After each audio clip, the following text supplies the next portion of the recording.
Bienvenue sur Africa 24 dans cette nouvelle édition du 12-15. Au sommaire de l'actualité, le président nigérian Muhammadu Buhari en visite officielle au Cameroun ce mercredi. La lutte contre l'ex-Boko Haram constitue le socle et l'enjeu majeur de cette nouvelle alliance. La fourniture en eau potable dans les villes du Bénin est passée à plus de 75%. En 2004, à peine 38% des populations urbaines et périurbaines étaient réellement alimentées. Et puis, hausse des investissements agro-industriels en Ouganda. Nous verrons que les agriculteurs ont repris le travail et la zone se présente comme une véritable mine d'or agricole. Mais avant de développer ces titres, conférence internationale sur la paix et l'islam au Sénégal. L'événement a ouvert ses portes ce 28 juillet, au moment où l'extrémisme religieux menace la sécurité de l'Afrique de l'Ouest. Près de 500 chercheurs, chefs religieux et membres de la société civile du monde entier sont attendus jusqu'à ce mercredi. Partenariat entre le Nigeria et le Cameroun. Le président nigérian Muhammadu Buhari est en visite en terre camerounaise depuis ce mercredi. L'occasion d'échanger avec son homologue Paul Biya sur les nouvelles stratégies économiques et sécuritaires de la sous-région, comme nous l'explique Arwa Barkala.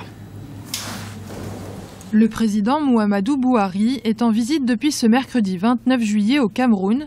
Une visite qui s'inscrit dans le cadre d'une coopération renforcée multisectorielle. Pour de nombreux spécialistes, cette visite sera l'occasion de nouer des partenariats sous-régionaux gagnant-gagnant. C'est un avantage qu'il y ait une collaboration entre ces deux pays qui appartiennent à deux espaces différents, la CEDEAO pour le Nigeria, la CIMAC pour le Cameroun. Donc là encore, ça renvoie à la division du continent africain en zones d'intégration économique différentes. Donc là, il y a une possibilité de faire une jonction. Donc là, on a vraiment, à travers ces deux pays, la possibilité de créer quelque chose d'extrêmement intéressant. Et la frontière entre le Nigeria et le Cameroun est extrêmement stratégique. Elle a été régulièrement disputée. Donc il y a un certain nombre de mécanismes juridiques qui, au moment des indépendances, sont sans doute été peut-être pas totalement bien négociés dans l'intérêt des populations, qui ont ensuite donné lieu à des contentieux dont le plus connu était effectivement celui de Bakassi. Des divergences sous-régionales qui seront mises à plat pour pouvoir se concentrer sur les véritables enjeux sécuritaires et militaires pour la lutte contre le terrorisme. La visite du président Muhammadu Buhari à son homologue Paul Biya est également l'occasion de faire le point sur la stratégie collaborative bilatérale des deux pays. En recevant M. Buhari, le Cameroun a à cœur de ne ménager aucun effort pour que son séjour au Cameroun soit une réussite sur le plan économique, sur le plan social, sur le plan culturel, mais aussi et surtout cette lutte acharnée qui permettra pas seulement au Cameroun et au Nigeria, mais à l'ensemble des 5 pays de la ligne de front de s'organiser pour nous débarrasser de ce fléau, de ce mal qu'on appelle Boko Haram. La visite du président nigérian intervient alors que la ville de Maroua, au Cameroun, porte encore les stigmates des attentats du groupe terroriste et au moment où les deux chefs d'État ne cessent de réaffirmer leur détermination à éradiquer la nébuleuse Boko Haram. La parité en débat à Madagascar. Les élections communales ont lieu ce vendredi 31 juillet. Et sur les 7320 candidats aux mairies, seulement 6% sont des femmes. Le PNUD, le Programme des Nations Unies pour le développement, tente ainsi de sensibiliser la population, en particulier les chefs de famille, les chefs de village. Le protocole de la communauté de développement d'Afrique australe incite pourtant à la parité, mais les blocages culturels semblent persister selon le PNUD. Le président américain Barack Obama a clôturé sa tournée en Afrique de l'Est par un discours devant l'Union africaine en Éthiopie ce mardi. Il a rappelé les grands axes de sa politique africaine. Retour sur les principaux points abordés avec Lise Elsie Akiziman. Une Afrique émergente et forte, voilà ce que souhaite le président américain Barack Obama aux Africains. C'était ce mardi 28 juillet 2015 lors de son discours tenu dans le hall Nelson Mandela au siège de l'Union africaine à Addis Abeba en Éthiopie. Le monde doit reconnaître les progrès extraordinaires accomplis par l'Afrique. Aujourd'hui, l'Afrique a une des croissances les plus rapides au monde. Les prévisions tablent sur une évolution des classes moyennes africaines à plus d'1 milliard de consommateurs, avec des centaines de millions de téléphones qui ont tous accès à Internet. L'Afrique est en mouvement, une nouvelle Afrique émergente, préparée par ses progrès et les partenariats avec le monde. Le président américain a ainsi réaffirmé sa vision d'un continent africain prometteur. Il a également plaidé pour une évolution des relations politiques et économiques entre l'Afrique et les États-Unis, des relations équitables. En tant que président, j'ai travaillé à changer les relations américaines avec l'Afrique. Maintenant, nous écoutons attentivement nos amis et travaillons en tant que partenaires égaux. Et je suis fier des progrès que nous avons faits. Nous avons boosté les exportations américaines en Afrique, un domaine qui crée de l'emploi pour les Américains, mais aussi pour les Africains.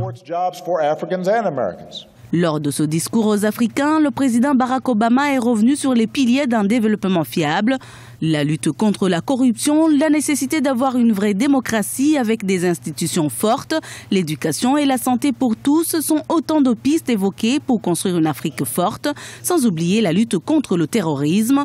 Barack Obama est le premier président en exercice des États-Unis à prendre la parole dans les locaux de l'Union africaine. Au Bénin, l'approvisionnement en eau potable des populations est devenu une réalité. La Société nationale des eaux du Bénin a annoncé que plus de 2 millions de personnes étaient alimentées en eau potable. Les précisions dans ce reportage de notre correspondant au Bénin, Lefty Ounou. La fourniture en eau potable dans les villes du Bénin est passée à plus de 75% de nos jours. En 2004, à peine 38% des populations urbaines et périurbaines étaient réellement alimentées en eau potable. Depuis 2013, grâce aux mesures prises par le gouvernement, à travers la réduction du coût d'abonnement au réseau d'alimentation en eau potable, la Société nationale des eaux du Bénin a enregistré plus de 350 000 abonnés supplémentaires dans la ville de Cotonou. La réhabilitation et l'extension des stations de traitement d'eau de Godomé et de Vedoko, mais aussi la mise en place d'un système de télégestion des installations à distance ont permis à la SONEP de produire une eau de qualité. Cotonou est alimenté à partir des forages. C'est de l'eau souterraine. C'est de l'eau captée à plus de 120 mètres de profondeur. Donc cette eau est déjà, même brute, elle est déjà potable. Pour nous, c'est une chance et nous la conservons. C'est pourquoi nous avons mis en place une politique de protection des zones de captage de nos forages. Nous en disposons près de 46. Donc ces forages sont bien protégés. L'une des innovations apportées concerne l'externalisation des prestations d'abonnement qui s'effectuent désormais en moins de 112 heures.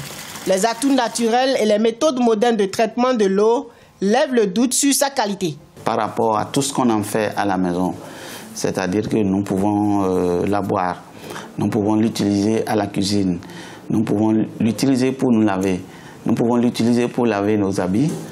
Et je crois que globalement, c'est une eau de bonne qualité. Parce que je connais, dans certains endroits du monde, on n'est pas capable de boire l'eau qui sort du robinet directement.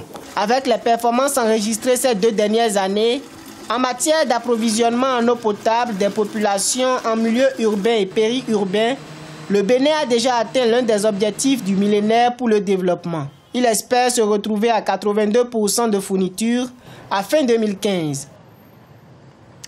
Reprise des activités agricoles au nord de l'Ouganda. De vastes étendues de terres fertiles sont transformées en mines d'or agricoles. Il y a encore quelques années, ces terres étaient à l'abandon à cause du conflit. Les précisions d'Emmanuel Milimodo. Autrefois abandonnées à cause des 2 décennies de conflit, les terres situées dans le nord de l'Ouganda attirent aujourd'hui les agriculteurs. Il y a encore quelques années, il était inimaginable de voir pousser des cultures sur ces vastes étendues pourtant fertiles.